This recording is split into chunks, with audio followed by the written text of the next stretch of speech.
한국인의 정통 주간신문 일요서울 1506호가 발행됐습니다. 일요서울TV 시청자 여러분의 많은 관심과 성원 부탁드립니다. 국이 미니 시사 유랑. 네. 아, 정말 아, 그동안 이거 코로나 몇 번 걸렸어요 지금까지? 저요? 네. 공식적으로는 한 번도 안 걸렸어요. 진짜? 실제는 걸렸구나. 근데 생각해 보면 몇 번 걸렸었던 것 같기도 하고. 저 같은 경우는 한 번도 안 걸렸습니다. 만약에 내가 증상이 있는데 네. 그냥 집에 있으면 어떻게 되는 거예요? 그러니까 그거를 알기 위해서 오늘 엄청난 분을 모셨어요. 아 진짜요? 코로나 전문가, 우리나라 그리고 K 방역은 없다의 저자이신 네. 이영기 교수님 모셨습니다.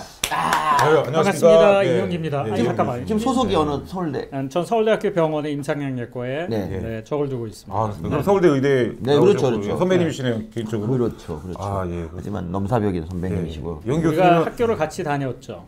진짜 그랬나요? 제가 4학년 때 1학년. 그렇죠, 그렇죠. 저는 개인적으로 그냥 궁금한 게 아. 그 이황재 교수님이랑은 어떻게 좀 저희 선생님이셨죠. 선생님이세요? 네. 예. 이황재 선생님은 이황재 선생님 잘 아세요? 이황재 교수님? 아니요, 저는 이분이 좀 별로 안 좋아하시는 것 같아요. 아니 그분이 이제 되게 독특하신 분인데 저희 또 선생님이시기도 해가지고 참 조심스럽긴 하지만 그 소위 말하는 주류에서 잘 이렇게 받아들여지지 않는 여러 가지 다양한 과학 이론을 신봉하시고 본인을 신봉하실 뿐만 아니라 또 그것들을 열심히 설파하시는 전도자이시죠. 그러니까 그 교수님이랑은 살짝 좀 생각이 좀 다르신. 아니, 그분은 의사 대부분하고 달라요 생각이. 그래요? 근데 많은 사람들이 그 이황재 교수님의 얘기를 되게 막, 그러니까 음모론에 심취한 사람들이 많이 믿고요. 참고로 그리고 이황재 교수님이 원한 그런 이면에 뭐가 있냐면 이게 법적으로는 되게 단호하세요. 그래요? 네, 저를 고소했거든요.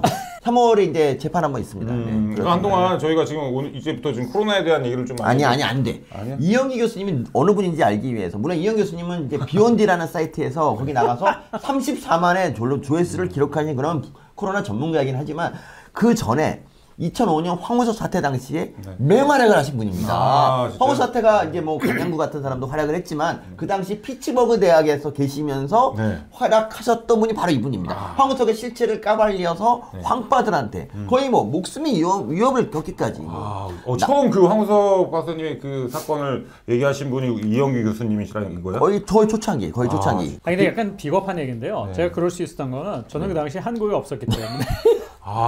그게 첫 번째고 두 번째는 제가 한국의 이런 어떤 뭐랄까 소위 말하는 인싸들로 구성되어 있는 이러한 데서 어떤 운영되는 일종의 뭐 원칙이랄까 뭐 행태 이런 것을 잘 몰랐던 거죠. 그러니까 이렇게 정신머리 내놓고 그런 말도 안 되는 것처럼 들리는 그런 얘기를 이제 하기 시작했던 거죠. 아니 그 황우석 박사님 같은 경우 우리가 그 당시 얼마나 열광을 했습니까? 그렇죠. 국민영.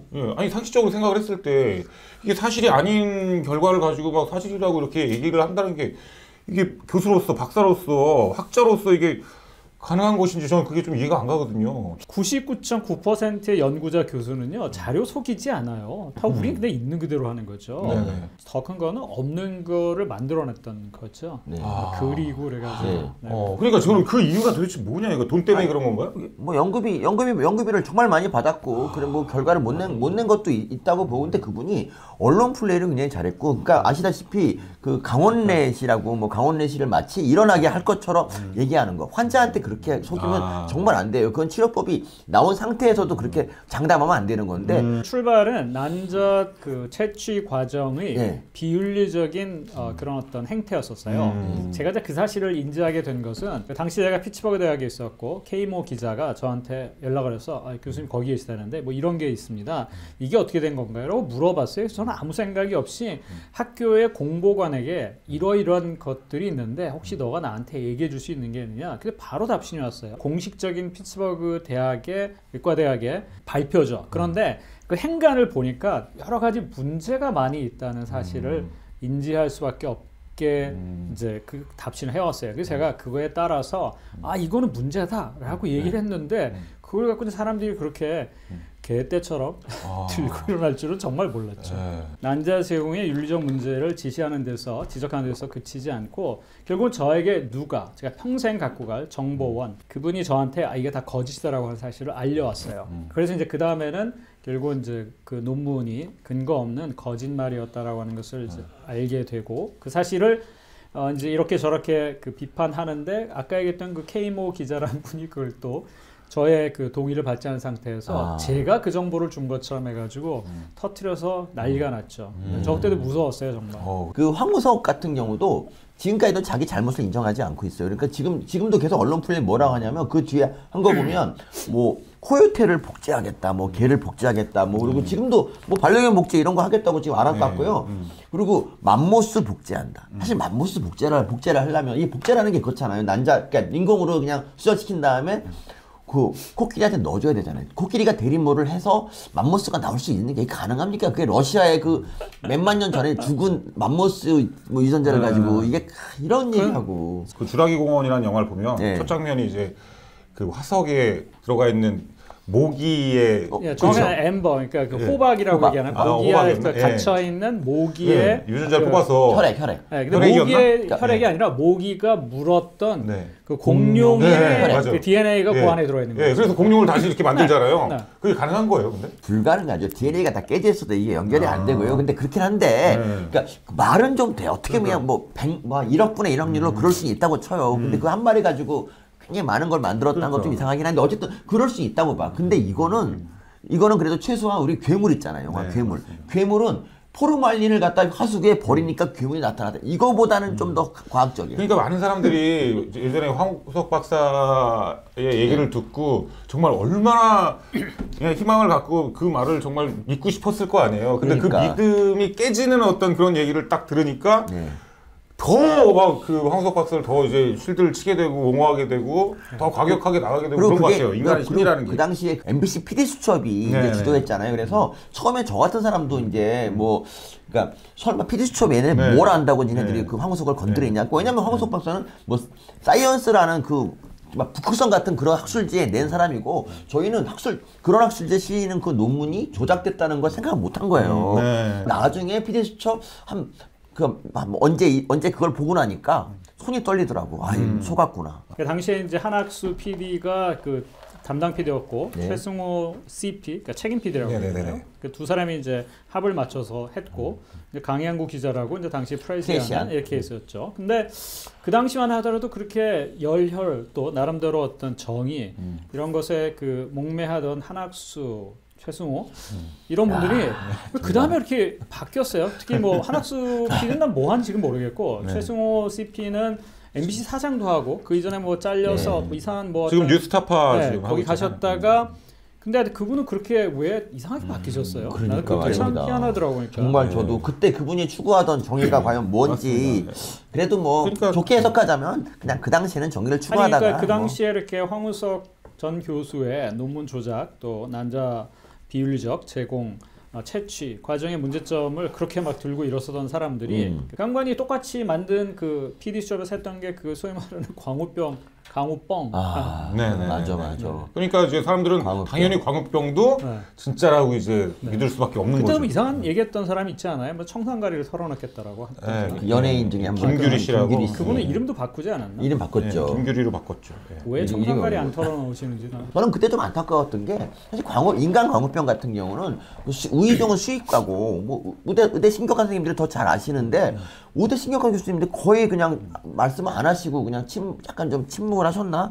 그게 좀 아쉬워요. 그냥 그래서 우의정 혼자 그냥 뭐 설치고 그래갖고 마치 뭐 한국인이 광우병 잘 걸린다 뭐 이런 것처럼 선동했던 거가 좀 아쉽더라고요. 그러게 말입니다. 그러니까 황우석까지는 잘 오다가 PD 수첩이 갑자기 뭐 그러니까 그 당시에 황우석을 건드리는 거는 지금 대통령이나 뭐 이런 그러니까 어떤 그거보다 훨씬 더 큰 권력자였어요. 아까 얘기했던 건 비슷한 것 같아요. 철이 없었기 때문에 그랬다니까요.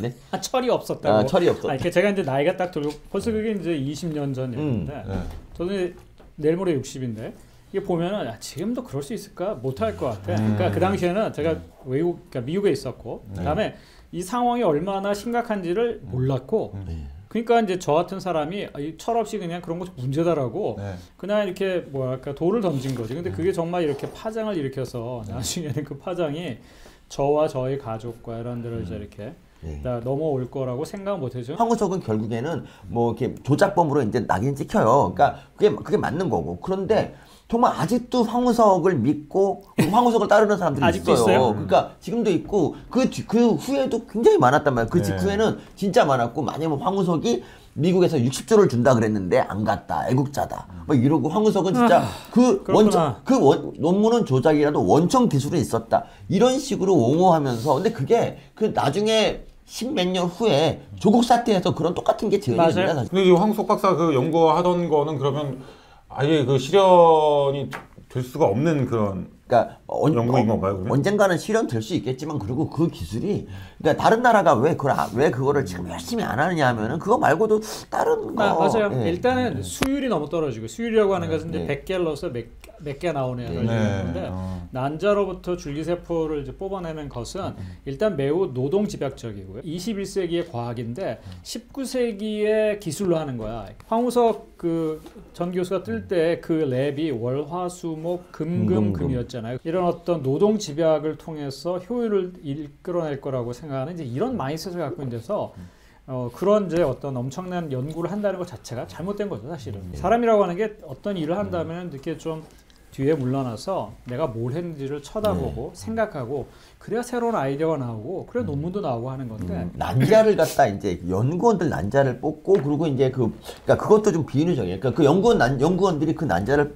뽑으려면 호르몬을 맞아야 되거든요. 그 난자를 많이 배란시켜서 그걸 뽑는 건데 이러고 나서 이게 여자한테 부작용이 있다니까요. 그리고 또 어이없는 거는 그 미즈메디 병원에서 이제 그 당시 난자를 제공했는데 그 사람들은 어떤 사람이냐면 애를 가지려고 불임이야. 그래갖고 난자를 그냥 어떻게 좀 자기 냉동한 건데 그걸 갖다 쓴 거지. 그 좋은 난자만 골라서 쓴 거예요. 그러니까 이게 완전 환자를 속인 거죠. 그 윤리적으로 그러니까 진짜 윤리적으로도 이거는 뭐 진행될 수가 없는 그런 해서는 안 되는 연구겠네요. 것이죠. 네, 맞습니다. 한 여성이 태어나서 평생 배란할 수 있는 난자의 숫자가 정해져 있는데 그걸 갖다 이제 그냥 치료 목적이 아니라 연구 목적으로 억지로 이제 많이 만들게 해가지고 하는 거는 아우 그러네 이거는 진짜 그거는 그 연구 효율 관점에서도 그렇고 윤리면에서는 더더욱 용납이 안 되는 거죠. 그리고 요즘은 사실 그런 방식으로 줄기세포를 뽑지 않거든요. 그러니까 우리나라도 그때 이후로 연구윤리가 굉장히 발전했어요. 맞아요. IRB라는 게 그때부터 이제 활성화됐던 것 같아요. 근데 이런 사실을 다 그 추종자들도 알고 있을 텐데 이렇게 아직도 이렇게 지지를 한다는 거 보면 그때 추종자들은요 난자 내가 주겠다고 줄을 섰어요. 그 당시에 맞다, 꽃 놓고 황우석 박사님 여기 밟고 가십시오. 지려 밟고 가시옵소서 막 이러면서 정말 우리 광기였어 광기. 야 이건 진짜. 그럼 지금 황우석 교수는 지금 아직도 지금 이걸 계속 하겠다고? 저 요즘 관심이 없어서 어떻게 지내는지 황우석 박사 제가 조금 알아봤는데요. 2004년에 이제 노무현 대통령 시절에 표창을 받았는데 대통령 표창 그걸 이제 법원에서 취소했거든요. 다시 달라고 소송하고 있더라고. 아 그거를? 그리고 황우석 박사가 있던 그 부지 있잖아요. 네. 그거를 어디다 쓸 것이 이제 바이오로 뭐 산업으로 만들까 뭐 고민하고 있다 뭐 이런 뉴스도 봤어요. 이거 뭐 대통령 표창은 무슨 상이에요? 난자상이에요? 아니 그거는 그냥 그 당시에 뭐 네이처 뭐 사이언스 썼으니까 뭐 그런 거죠. 난자상이라고 그러셨어요? 약간 개그맨입니다. 아니 그 아는데 유머 코드가 약간 구리시네요. 죄송합니다. 죄송합니다. 약간 좀 인터넷 감성이라서. 연세가 드셔서 그런가? 이게 약간 좀 아재의 감성으로. 죄송합니다. 제가 이렇게. 지금 안 그래 상처. 그래요? 상처가 많아요. 이제 디스하려고 한 건 아니고 약간 제가 들으면서 이거는 딱 던졌는데 저쪽에서 안 받아. 약간 원래 잘 안 받으세요? 네, 안 받아서 내가 보니까 미안해. 교수님 조금 웃어주셔서 너무 감사합니다. 진짜. 그래서. 제가 좀 위로가 될까? 황우석 박사의 논문이 실렸던 그 권위적인 그 의학지 뭐 사이언스. 그쪽에서는 뭐 나중에 어떤 뭐 논문 다 두 개 다 논문 다 철회했잖아요. 철회했고 대한민국에 대해서 좀 이미지를 뭐 안 좋게 생각하고 막 그럴 수도 있었겠다. 그럴 수 있겠지만 사실 실제로 거기서도 그냥 그러진 않아요. 논문을 그냥 보고 논문의 퀄리티를 보고 그냥 하는 데라서 과학자가 소위 말하는 게 오너 시스템, 그러니까 명예 제도이거든요. 그러니까 일단 사람들이 하는 말을 믿어. 그리고 그러한 믿는 것을 근간으로 동료들이 그 내용을 심사하는 시스템이에요. 그러니까 여기 경찰이나 검찰이 따로 있어서 이것들이 뭐 사실인지 아닌지를 확인할 방법이 사실은 없어요. 이게 이제 오너 시스템이 갖고 있는 특징이죠. 그러니까 서로가 그 어떤 룰에 맞춰서 그 룰을 따라서 하면 그 어떤 이제 시스템이 잘 굴러간다라고 하는 믿음. 그 사실인가 잘 굴러왔죠. 근데 이제 그렇게 중간에 이런 이제 소위 말하는 미꾸라지 한 마리가 나타나면 그럼 이제 온 과학계가 다 일주일을 이뤄서 벌떼처럼 이제 또 징치하죠. 예. 아. 그렇지만 그거는 이제 한국 과학계 전체를 상대로 한 게 아니라 그 사람. 예. 네, 그 우리 주제가 코로나니까 잠깐 말씀드리자면 제 아내가 항상 하는 말이 야 코로나 우리나라에서 발생했으면 우리 정말 망했다 뭐 이런 얘기를 하는 거예요. 아, 근데 그러니까, 그렇구나. 부인께서 그런 얘기를 하시는구나. 네, 우리 아내도 이제 그런 말이니까 아. 이게 그러면서 막 아내는 평소에 이제 코로나 중국에서 발생했다고 중국 놈들 사과해야 된다고 맨날 이런 얘기 하거든요. 코로나 이제 발생 기원 관련해서 네. 요 며칠 사이에 미국에서 아주 뉴스에 핵이됐던 것 중에 하나가 네. 코로나의 원천이 그 우한 연구소에서 뭐 의도적인지 아니면 사고인지 예. 실수인지 모르지만 그 바이러스를 이제 소위 말하는 누출시킨 것 때문에 네. 생긴 거다. 라고 얘기를 해가지고 그게 지금 아주 난리예요. 아직도 많은 과학자들은 사실은 그거는 그렇게 안 됐을 것이다. 그러니까 이거는 그냥 자연에서 발생한 거다. 이런 식의 생각을 갖고 있고. 저 같은 경우도 중국이 그럴 만한 그러니까 전 세계를 이렇게 흔들 만한 그런 바이러스를 만들 만한 능력이 없다 생각하는 저는 그래서. 아니 오히려 그러니까 그런 음모론도 있었어요. 그러니까 그 빌 게이츠가 그 수십 년 전부터 일부러 그러니까 백신에 관한 그 투자와 이런 걸 하기 되게 위해서? 많이 네. 만들어 놓고 이제 되게- 딱 적정선에서 땅 터트린 다음에 이제 백신에 대한 그래서 결국엔 세계를 자주유지하겠다 자기가 게이츠 백신으로. 재단에서 빌 게이츠가 사실은 수년 전에 이런 그 역병 발생을 예견했었거든요. 그러게요. 그런데 그러니까 근데 그건 이제 뭐 여러 가지 것들을 이렇게 하면은 이제 뭐 그건 제가 볼 때는 여전히 음모죠. 예, 믿는 사람도 많더라고. 근데 이제 사스가 있고 메르스가 있었고 뭐 그렇기 때문에 근데 뭐 이게 그 정도 사스 뭐- 메르스랑 비교했을 때 이 코로나 바이러스는 정말 어떻게 보면 되게 길게 가고 지금 3년을 갔죠. 예, 그러니까 그렇게 좀 갈지 없어지지 않고 몰랐는데. 있잖아요 지금도. 예, 그래서 저는 그게 아니 계속 수백 년간 뭐 좀 그런 게 없다가 갑자기 이런 사태가 딱 터지는 아니, 뭐 거에 대해서 그러니까 너무 이상하더라고요. 예전에 이제 흑사병 같은 경우는 뭐 몇백 년 가기도 했. 몇백 년 갔어요? 네, 그거 뭐 하긴 했는데 코로나 같은 경우가 이렇게 메르스나 사스랑 달리 이렇게 전 세계를 오랫동안 강타할 수 있는 그 이유가 바이러스 뭐 특성 이런 거가 좀 중요하지 않았습니까? 바이러스라고 하는 게 살아있는 또 다른 생명체의 이제 그 숙주로 이제 삼아서 결국은 이제 생명을 이어가는 이런 것이고 또 바이러스 자체는 매우 이제 그 변이를 네. 환경의 변화에 따라서 하고 그래서 이제 우리가 이번에 뭐 코로나 때문에도 이제 경험한 거지만 바이러스가 자체적으로 여러 가지 다양한 형태의 변이를 만들잖아요. 네.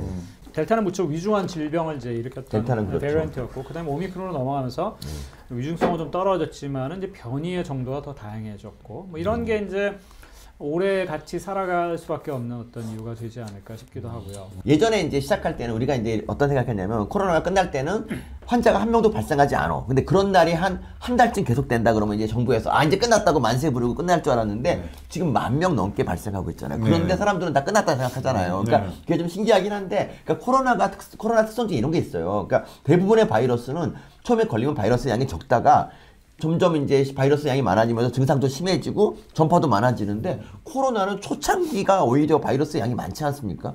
그래서 경증일 때 왔다 갔다 하면서 더 많은 전파를 터뜨리고. 일으킬 수가 있고 그리고 아주 사스처럼 뭐 사스는 치사율이 10%나 되니까 걸리면 초창기에 그냥 병원에 뭐 입원하고 맞아요. 응급실 가고 네. 그래서 의사들이 많이 걸렸는데 이거는 그렇게 또 그러니까 약간 병도 아주 심하지도 않고 그래서 더 많은 사람이 오랫동안 고통받은 게 아닌가 생각이 들어요. 근데 최근에 이렇게 제가 이렇게 좀 장례식장을 몇 번 이렇게 갔는데 네. 예를 들어서 어르신들 장례식을 한 3군데를 가면 3군데 중에 한 2군데가 코로나. 코로나로 이제 돌아가셨다고 하더라고요. 이게 돌아가실 때 검사해봤더니 이제 확진이 나왔다.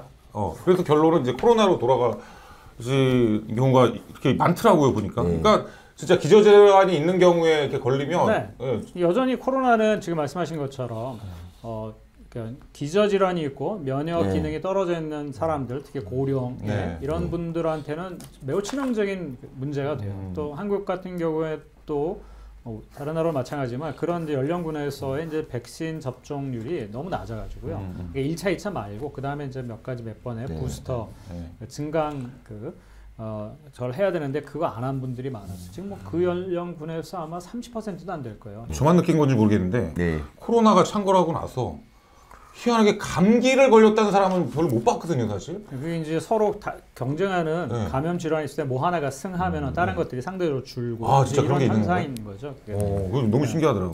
그러니까 근데 우리나라가 이제 뭐 3천만 명 이상 걸렸고 사실 또 숨은 감염자까지 합하면 뭐 정말 안 걸린 사람이 네. 없을 정도 있을 텐데 그러니까 초창기만 해도 우리가 이렇게 코로나가 이렇게까지 생겨진 몰랐잖아요. 그러니까 근데 중국은 있잖아요. 봉쇄를 잘해서 어쨌든 환자가 10만 명도 안 된 상태로 계속 유지를 했단 말이죠. 근데 그러다가 이제 봉쇄 풀리니까 그때부터 환자가 막 늘어났어요. 그러니까 어떻게 하는 게 좋았습니까, 이거는? 중국은 데이터 자체를 믿을 수가 없는 나라이기 때문에 네. 그게 얼마나 신빙성이 있는지는 잘 모르겠는데 사실 중국이 오랫동안 이제 그 락다운을 했었잖아요. 그러니까 네. 제로 코비드라고 그래가지고 네. 단 한 명도 안 걸리게 하겠다. 그래서 정말 이렇게 일반적인 기준으로는 도저히 받아들일 수 없는 비윤리적이고 그리고 네.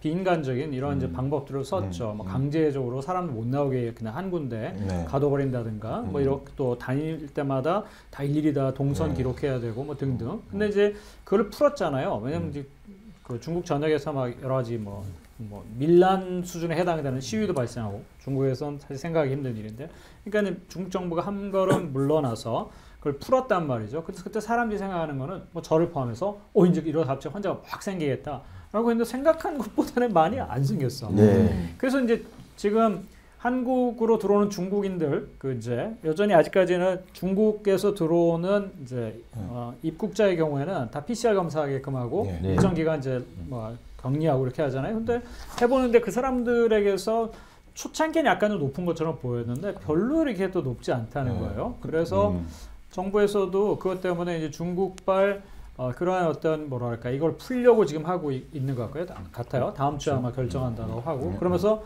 그 항공기 그 운항 횟수도 늘리겠다 뭐 이런 얘기를 하는 걸 보면은 그러게 말해요.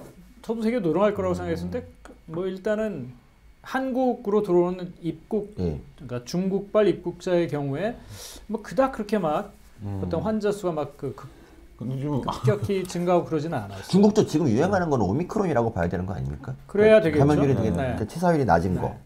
애초에 그 중국에서 생긴 건데 이게 거기서 중국에서 이렇게 봉쇄를 했다라는 건 그 안에서 그냥 자체적으로 소멸을 시켰다는 거 아니에요? 그러니까 사람들 그냥 전파를 그냥 막았다. 전파를 막았다는 건데 그건 그거 어떻게 막았지? 중국이니까 가능한 거 아닐까요? 네.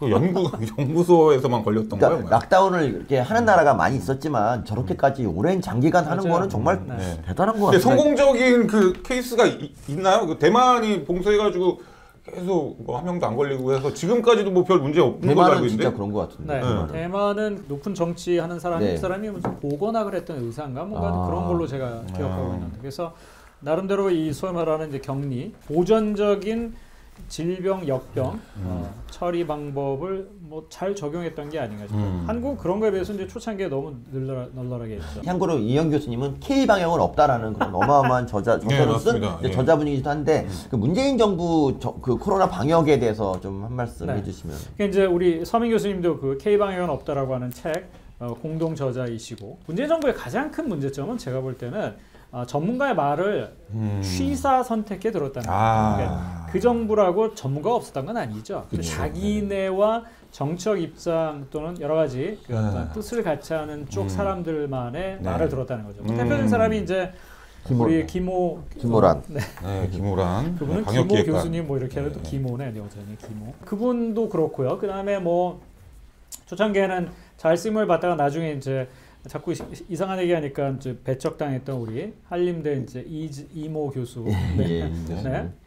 또 있고 이재갑 교수님이죠. 네, 이재갑 교수도 그렇고요. 김호란 교수는 자기 학문적 양심을 배반해서 곡하가세를 한 반면에 이재갑 교수는 그래도 좀 진정성 있게 그러니까 뭐 진실을 자기 할 말하잖아요. 얘기는 했다고 생각하는데 이제 그 하려고 하는 얘기가 이제 일반적으로 다른 의사들이 생각할 때는 이게 좀 잘 안 맞는 거였다는 거죠. 특히 이제 초창기에 중국 봉쇄해야 된다고 의협에서 이야기할 때 그렇죠. 이재갑 교수가 아마 그랬을 것 같아요. 그러니까 하면 안 된다. 왜냐하면 봉쇄하면은 밀립국을 해가지고 오히려 컨트롤이 안 된다. 뭐 이런 얘기했는데 사실 그건 근거는 없는 얘기였었죠. 네, 그리고 오히려 초창기에 좀 강하게 막는 것이 맞기는 했었죠. 그러니까 중국 입국 금지를 해야 되는데 문재인 정권은 그걸 하지 않았다는 거죠. 그냥 김호란 같은 경우는 그냥 별 근거 없이 중국 막으면 안 된다고 했고요. 그 당시 이제 진중권이라는 진중권 선생님도 중국 입국하면 안 된다. 이 도리가 아니다. 이렇게 말했죠. 그래서 저는 참 이해 모르겠습니다. 저 그냥 아무것도 모르는 일반인 입장에서 드는 생각이 뭐냐면 아니 그런 생각을 하는 사람들이 좀 있을 것 같은 게 뭐냐면 그러니까 코로나 바이러스라는 거는 지금 처음 신종이잖아요. 말 그대로 신종. 네. 처음 생겨난 신종인데 과연 그것에 대해서 정확한 진단을 내릴 수 있는 학자들이 되게 지금까지 되게 많았던 거 아닙니까? 그러니까 교수님도 계시고 막 또 다른 생각하는 교수님도 계실 텐데 우리는 어떤 말을 믿어야 되나 이거에 대한 그 확신을 어떻게 가져야 되나라고 생각하는 사람들이 분명히 있을 것 같아요. 근데 처음에는 우리가 이제 바이러스를 모르기 때문에 처음에 한 말들 중에 틀린 말 되게 많아요. 네, 그런 건 맞아요. 근데 그러니까 뭐 처음에는 전파율도 얼마 안 높을 것이다 뭐 이런 말도 시작해서 저 같은 경우는요 한 달 안에 끝난다고 그런 말 했어요. 그 미장원 사람한테. 그러니까 그 미장원 사람은 그래서 저한테 의학적인 거 안 물어봐 그 다음부터. 그러니까 미장원에서 말씀하셨기에 참 다행이다. 그러니까요.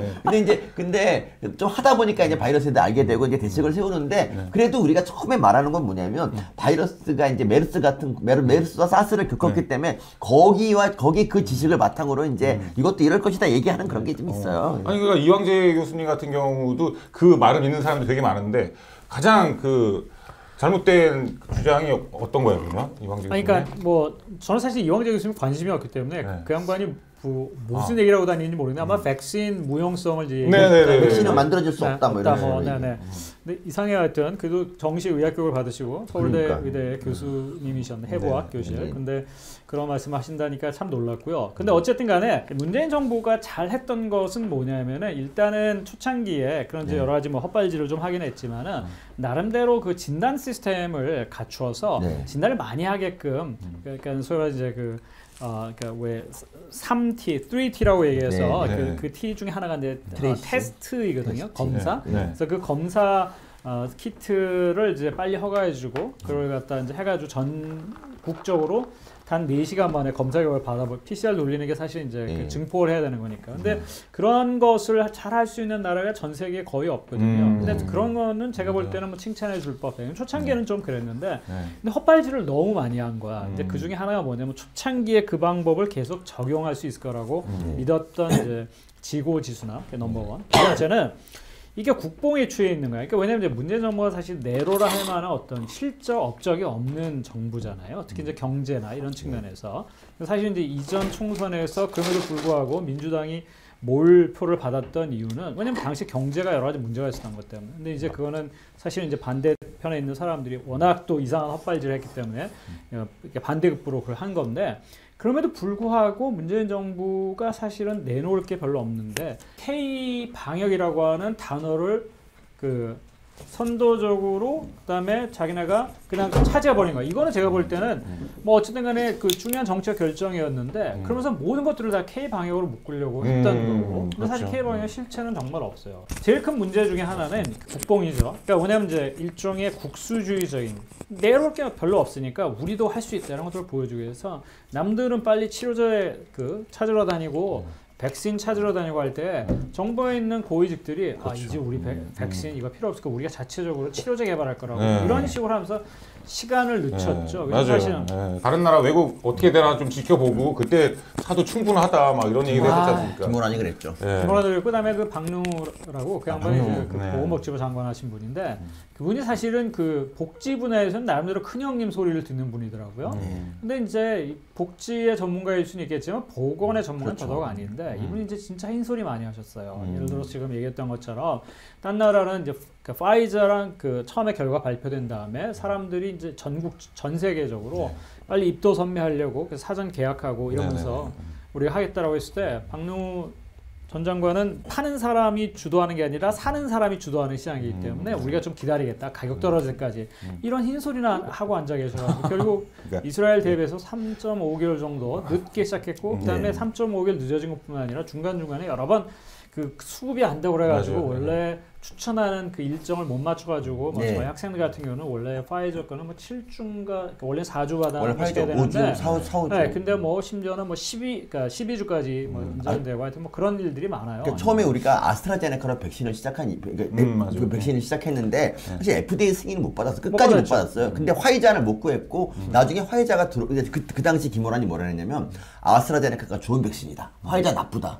최민희는 막 뭐 FDA 얘기하니까 친미라고 했는데 어쨌든 그러다가 나중에 화이자가 많이 들어왔거든요. 그러니까 아스트라제네카 다 버렸어 우리가. 그러니까 아스트라제네카 백신을 이제 정부가 그러니까 전 정부가 그러니까 밀었던 이유는 아마 지금 제 그냥 이론이에요. 사실 이제 가정인데 당시에 구할 수 있는 게 그거밖에 없었기 때문에 아닌가 싶은 생각이 들어. 그러니까 이제 김호란 전 방역기획관. 기획관이 김어준 씨가 하던 건 뭡니까? 그 뉴스공장. 거기에 무려 있잖아 50번인가 출연했어요. 그렇죠. 자연과학의 기본적인 내용들을 조금 이해하고 계시더라면 그분이 과연 그런 얘기를 했었을까? 그러니까 아스트라제네카 건 좋고 파이저 거는 우리가 한 번도 써본 적이 없는. 맞아요. 한 번도 써본 적이 없지. 근데 지금 사실은 코로나 때문에 전 인류의 60~70%가 몸 안에 다 mRNA를 넣어놓고 다니는데 사실 그것 때문에 큰 문제가 생겼다라고 보고되는 거는 거의 없죠. 물론 여러 가지 문제가 전혀 없는 건 아니지. 백신도 그렇고 치료제도 그렇고 100% 안전한 건 없거든요.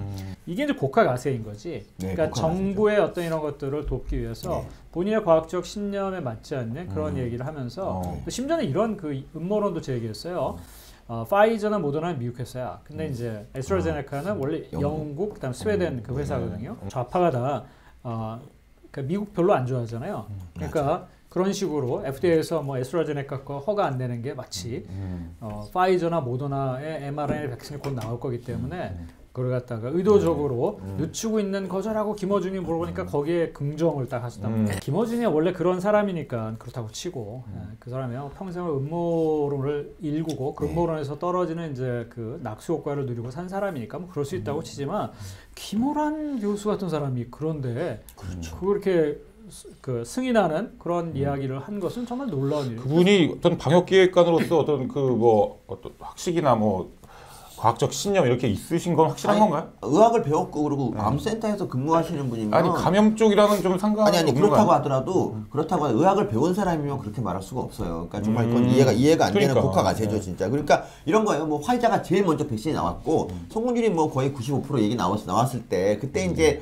그러니까 그걸 우리는 못 구했잖아. 우리는 심지어 아재 백신까지도 없었단 말이죠. 맞아. 그러니까 이제 내년 봄 되면 그냥 뭐 백신 좋은 거 많이 나온다. 맞습니다. 이런 그 밑도 끝도 없는 소리. 막 왜냐면 대통령이 막 전화로 막 그 모더나랑 계약했다고 막 그쵸. 저 그 쇼도 한번 했었던 것 했었죠. 같은데. 근데 그렇게 했는데 어쨌든 간에 우리는 아재 백신조차 못 구해서 백신 조정이 늦어서 남들 다 맞는 걸 우리는 보고 있었다. 근데 그때 이제 어떤 일이 했냐면 문제의 조건이 백신 수송 쇼를 했어요. 그러니까 백신 들어가서 연습한다고 테러리스트가 이렇게 무슨 테러리스트 갈취에 대비한. 근데 백신을 테러가 왜 훔치겠어? 그거 보관하기도 어려운데 그거를. 그러니까 그런 쇼 해갖고 막 군인들 나와서 막 그런 쇼하고 그리고 백신 수송차가 백신 수송한다고 트럭이 쓸데없이 왔다 갔다 거리하는 사람들이 그걸 보고 아 곧 백신 들어오겠구나라고 하고 그리고 비행기에서 백신 내리는 이런 것도 쇼하고 와 진짜 이건 쇼의 정권이었어요. 아니 근데 완전히. 그런 식으로 그 이미지를 창출해서 사람들에게 잘못된 인상을 갖게는 했지만 어쨌든 사람들에게 전달하는 메시지를 잘 이렇게 만들어서 인상을 깊게 남기는 것은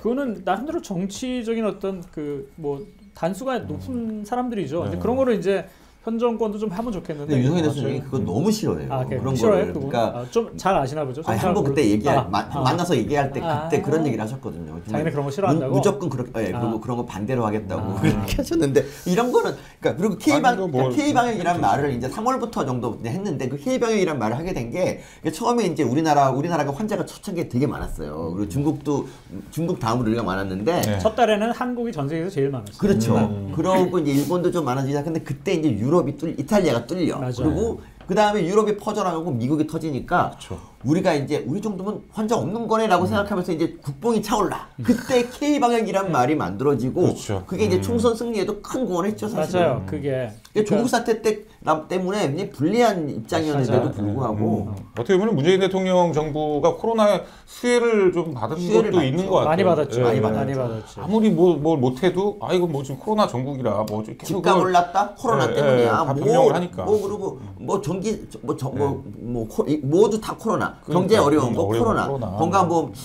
그리고 코로나가 심지어 건강보험 적자마저 막았잖아요. 원래 문재인 케어 때문에 적자가 계속 늘어날 그럴 위기였는데. 그래, 근데 사람들이 병원을 안 가요. 병원 안 가. 이 마스크를 저희가 다 세계적으로 다 지금 쓰고 다녔지 않습니까? 지금도 이제 뭐 버릇이 돼가지고 다 쓰고 다니는데 그게 이제 감염에는 정말 예방이 되는 게 맞잖아요. 맞는데 또 저 사촌 형이 의사인데 또 그 형은 또 그렇게 얘기하더라고요. 이게 마스크라는 게 바이러스를 막으려면 계속 뭐 옮길 때마다 갈아줘야 된다 마스크를. 이렇게 손으로 만져도 이거는 어차피 감염이 되는 거다 또 이런 얘기를 하더라고요. 한국 사람의 마스크 사랑은 참 유별나고 각별하죠. 맞아요. 전 세계에서 아마 이런 나라가 없을 걸로 보여요. 이번에 그 뭡니까 3.1절 기념식 할 때 윤석열 대통령이랑 이재명 그 민주당 대표가 악수하는데 윤석열 대통령은 마스크 벗고 하는데 네. 이재명 대표는 마스크를 쓰고 있더라고요, 보니까. 2개 썼다는 얘기 있어요. 진짜로. 네. 아니 근데 그 모습이 되게 웃겼어요. 왜냐면 이미 실내에서도 병원이 아닌 이상은 그다음에 저기 대중교통 아닌 이상은 이제 마스크 쓸 필요가 없는 거거든요. 물론 이제 개인의 어떤 결정에 따라서 네. 쓰는 거야 뭐라고 하겠습니까? 근데 이제 다 쓰고 다녀. 네, 쓰고 그 저는 있잖아요. 그래서 저는 원래 마스크 신봉론자가 저는 마스크 불신론까지는 아니지만 네. 현 상태에서 마스크는 더 이상 효과가 없다라고 하는 생각을 갖고 있는 사람인데 네. 이런 얘기 어디 가서 하면은 돌 날라오거든요. 그러니까 네. 그 얘기를 좀 근데 해주시면 안 돼요? 마스크가 옛날 그러니까 어떤 상황에서는 도움이 됐던 시절이 없다는 건 아니에요. 분명히 있었어요. 네. 하지만 지금 상황에서는 더 이상 마스크를 공개적인 어떤 장소에서 쓰고 다니는 거 이런 것들은 도움도 안 되고 그렇기 때문에 빨리 풀어야 된다. 이제 이런 이제 어떤 주장을 했었는데 네. 윤석열 정부의 경우에 마스크 이걸 갖다 이제 다 그 풀지 않았던 가장 큰 이유는 이제 무서웠던 게지. 네, 그러다가 혹시라도 이게 딱 올라가면은 그 모든 게 이제 어떤 정책 결정 잘못 내린데 포화가 집중될 거라고 하는 것을 염려했기 때문이고 뭐 제가 볼 때는 정책으로 결정을 내릴 수 있어.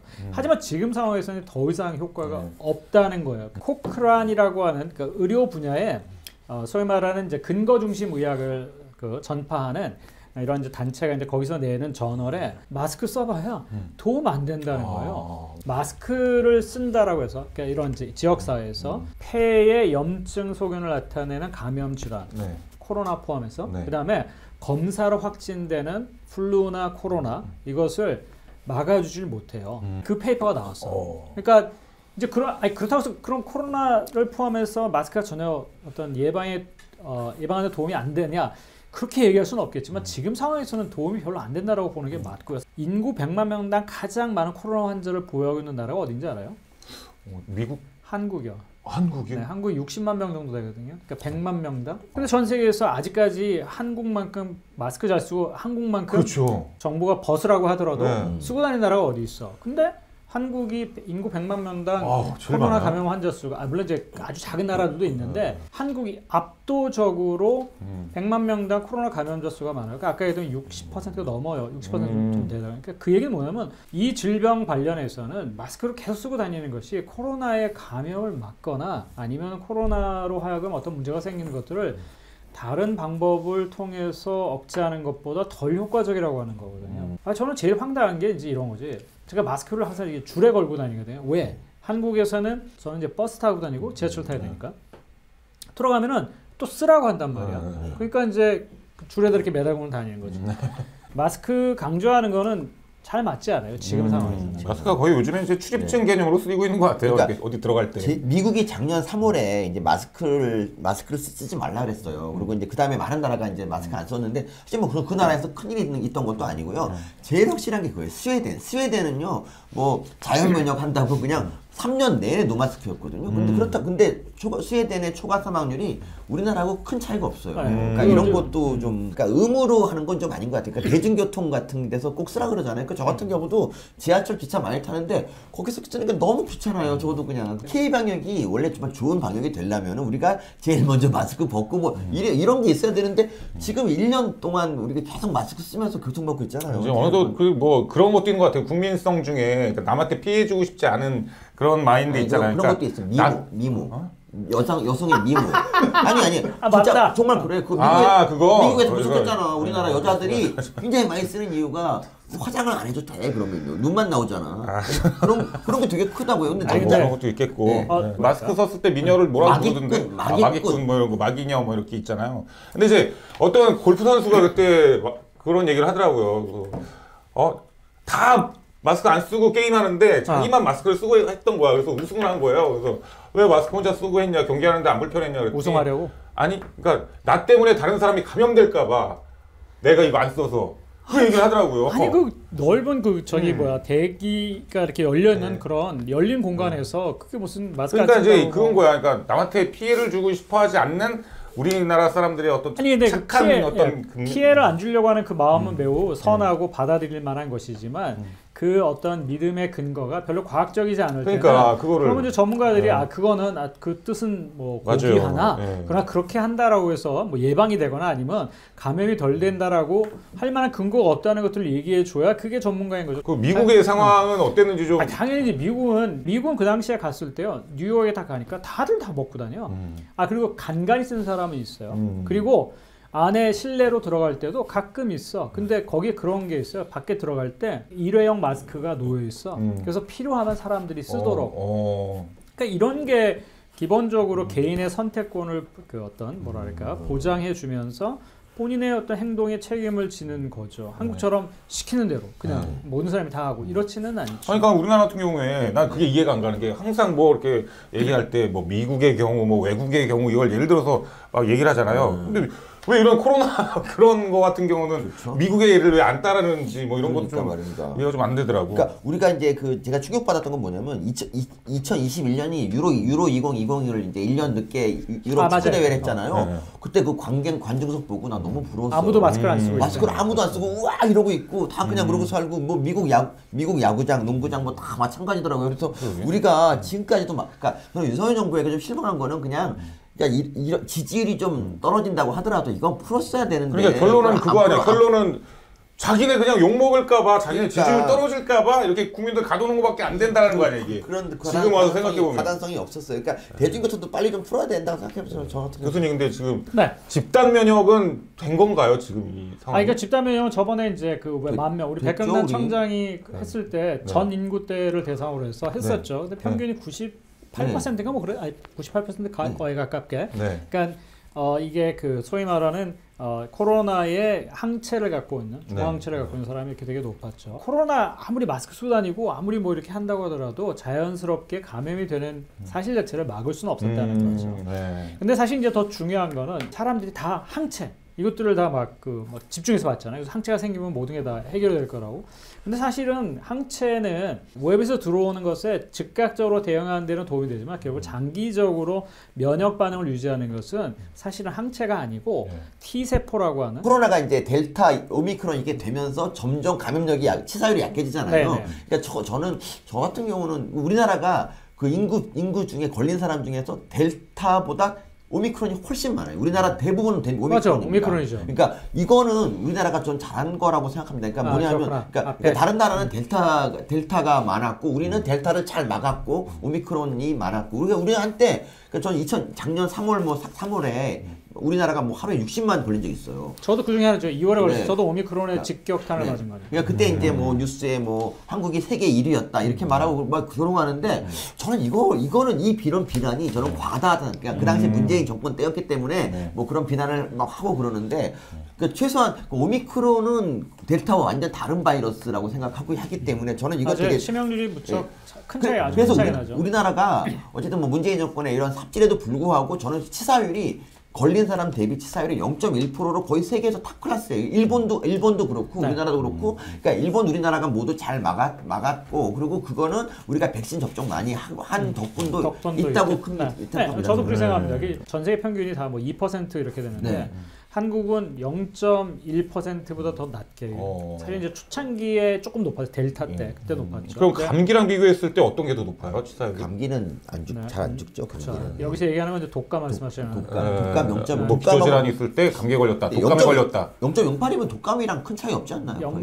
독감하고도 약간 낮은 걸로 제가 알고 있어요. 어쨌든 거의 같다라고 보시면 될 것 같아요. 한국, 일본 이런데 동북아 지역에 있는 나라들의 사망률은 그러니까 치명률은 그러니까 사망률도 낮고 치명률도 더 낮고 하여튼 그렇습니다. 그럼 이제 다시 말해서 이제 어떤 백신의 효과라고 할 수 있는 건가요? 그러니까 저 같은 경우 일본하고 우리나라나 접종률이 좀 높아요. 다른 나라보다. 그러니까 미국 같은 나라는 50%까지 올라가다가 그 다음부터가 올라가기 쉽지 않아. 백신 저항하는 사람이 되게 많고. 근데 우리나라는 강제로 우리나라하고 일본은 맞아요. 강제로 거의 접종하고 그 말을 또 잘 들어요.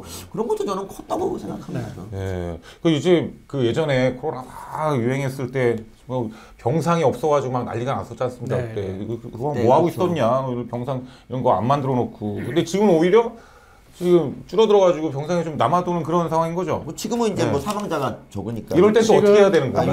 위중증이 적으니까. 예, 병상 가동률이 지금 10% 약간 위에요. 그러니까 11%, 그러니까 100개 중에 11개만 쓰고 있고 89개는 네. 아직 안 쓰고 있다는 거죠. 그러니까 네. 충분히 지금 이제 쓸 수 있는 어떤 가능성이 있고 이렇게 많은 병상을 코로나용으로 남겨둘 필요가 없다고 판단해서 이제 한번 또 줄일 모양으로 보여요. 2021년 11월에 우리가 코로나 시대에 이제 하인 그걸 해제했어요. 네네네네. 해제를 한 그 달콤. 왜냐면 그때 접종률이 70%를 넘었기 때문에 우리가 이제 하겠다고 약속한 거니까 정부가 했는데 그 당시 딱 해제하자마자 환자가 막 늘었어요. 그리고 위중증 환자가 늘어났고 그 당시 정부가 그러니까 병실 확보를 많이 안 해가지고 그러니까 방역의 최종 목표는 사망을 안 하는 거예요. 그래서 위중증 환자를 넣을 수 있는 병실이 있어야 되는데 그 병실이 거의 포화 상태가 돼갖고 한 달도 못 가서 그게 결국 코로나 그 짧은 기간 해방됐던 게 다시 하인으로 줄었고 그게 또 몇 달 동안 또 갔잖아. 그러니까 근데 지금처럼 10% 정도 된다 그러면 사실 그걸 다 유지할 필요도 사실 없을 정도로 지금은 널널하다. 뭐 그런 거죠. 그러다 또 혹시라도 또 쫙 올라가면 또 병상 다시 또 늘리고 막 그래야 되는 거 아니에요? 이제 오미크론 가지고 그러니까 바이러스가 많이 약해졌기 때문에 이제 그럴 일은 없을 그럴 일 거다. 없지 않겠습니까? 이제 저도 그쪽에 한 표를 두고 싶어요. 지금 아직도 이제 심각 단계거든요. 이게 정부 전체를 아우르는 그래서 국무총리인가요? 그 사람이 이제 최고 수장이다는 이제 그 대책본부가 꾸려져야 되는데 지금 상황은 심각은 아니지. 그러니까 이걸 그걸 두 단계가 낮춰가지고 뭐 경계 단계인가 뭐 이런 형태로 이제 이렇게 바꾸려고 하는데 그러려면 몇 가지 조건이 만족돼야 되는데 그 중에 하나가 전국적으로 발생하지 않고 국소적으로 발생해야 된다고 그러더라고요. 근데 지금 현재는 여전히 전국적으로 발생하고 있기 때문에 그거를 갖다가 이제 그 매뉴얼을 바꿔가지고 뭐 경계 단계로 두 단계가 낮추고 그러면 이제 아까 얘기했던 그런 이제 마스크 쓰는 것도 이제 안 해도 되고 뭐 이런 것들이 이제 가능해질 수 있겠죠. 병상 가동도 너무나 많은 병상이나 놀고 있기 때문에 이렇게 많이 지금 한 3,000개 좀 넘게 그 확보했는데 그것도 이제 절반으로 줄이겠다 이게 뭐 계획인 것처럼 보여요. 그러니까 이제 점차로 우리가 옛날로 다시 이제 회귀하는 거죠. 물론 이제 우리의 생각과 대처 자세는 옛날로 돌아갈 수는 없어요, 그죠? 코로나가 딱 끝나고 나서 거리두기가 해제하고 나서 그러면 이제 좀 다시 경기도 활성화되고 가게도 좀 손님도 막 좀 들어차고 해야 되는데 이미 그 기간에 사람들이 버릇이 돼가지고 가게를 이제 가서 먹어야 되는데 아직도 시켜 먹고 막 이렇게 되는 것 같더라고요. 그래서 자영업자들이 많이 힘들어하고 있다고 하는데 좋다 나아지고 좀 나아지겠죠. 그렇죠. 아니 그 홍대 앞에 헌팅포차 가면은 사람이 그냥 밤 11시에는 줄을 그냥 100m로 서 있어요. 그러니까 그거 하나만 보고 다 그렇다고 아니 생각하지 못하고. 거기 세 곳이 있는데 세 곳 다 그래. 우리 동은 아니 헌팅이었어. 하나만 그런 게 아니라 세 곳 봤다.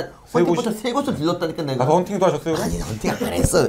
제가 하는 게 아니라 혹시 코로나 걸리셨었는데 그 후유증 호소하는 분들이 의외로 많더라고요. 롱 코비드라고 하는 이제 네. 코로나 후유 증상인데요. 그러니까 후유증. 사실 저희 팀에서도 이제 그 연구를 지금 하고 있는데요. 낫고 나서 여전히 이제 코로나 관련된 증상, 호흡기 증상이 있거나 아니면 코로나 이전에 전혀 갖고 있지 않았던 증상이 새로 생기는 거죠. 예전에 비해서 이 냄새 후각의 기능이 한 30% 정도 떨어진 떨어졌어요? 것 같은 느낌이 들어요. 후각만 떨어지셨어요? 미각은 안 떨어지셨나요? 미각은 안 떨어진 것 아, 같아요. 그래요? 예. 네. 그럴 수도 있나? 아, 그치. 아니 근데 후각이 떨어지는데 미각이 제대로 살아있다. 그럼 어떻게 해석해요?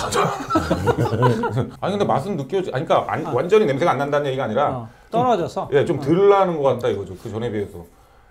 그래서 이게 내가 지금 후유증인 건가? 그래서 그러니까 어떤 분은 또 기침을 계속 한다 뭐 이런 사람도 있고요. 잔기침. 후각 떨어지고 미각 떨어지는 거는 확실한 코로나 후유 증상인데. 네. 그게 근데 특히- 이거 너무 오래 가는 것 같아서 제가. 아니 왜냐면 그럼 이미 아까 말씀하신 것처럼 한 번도 진단을 안 받으셨다라고 했는데 네. 맞아요? 한 번도 안 아니, 걸렸어요? 검사는 한 적이 있는데 네? 그때는 이제 확진은 안 나는데. 아, 그래요? 예. 왜냐면 초창기에 걸렸던 분들의 특징 중에 하나가 그런 미각 후각 상실이 많거든요. 그 뒤로는 그러니까 델타 때 그런 이제 증상이 좀 있고, 그러니까 그때 걸렸던 분들이 예. 요즘은 사실 이제 그런 증상을 호소하는 분들은 많지 않고 말씀하신 것처럼 기관지나 이제 폐 쪽에 호흡기 쪽에 이제 여러 가지 남아 있는 증상들이 그 후유증이 그럼 얼마나 가요? 그냥 평생 가는 건가요, 그럼 이게?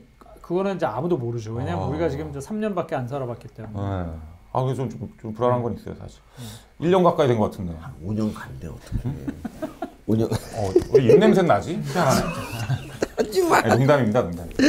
안 납니다. 안 납니다. 저는 이제 우리나라 그 좌파들의 목표가 이제 공공병원을 이제 세우는 거란 말이죠. 그래서 이제 코로나 때 줄기차게 공공병원 짓자고 계속 부르짖었고요. 맞아. 그리고 이제 지방선거 같은 때도 이제 공공병원 짓는 거를 공약으로 하는 애들이 되게 많은데, 저는 이제 공공병원을 되게 싫어하는 게 뭐냐면, 공공병원 기본적으로 이 민간병원하고 경쟁이 안 돼요. 공공병원은 그냥 뭐 여러 가지로. 그리고 예를 들면 성남시 의료원 딱 보세요. 이재명이 지었는데 환자 없어. 그리고 의사도 없어. 의사 돈 매덕 줘도 안 와. 의사가 안 와. 좌파 사람들이 이제 기대하는 거는 그런 거 아닐까요? 공공병원을 많이 지어서 공공병원 안 가. 그냥 공공병원을 채울 의사를 만들어야 돼. 그러면 공공의대를 지어야 돼.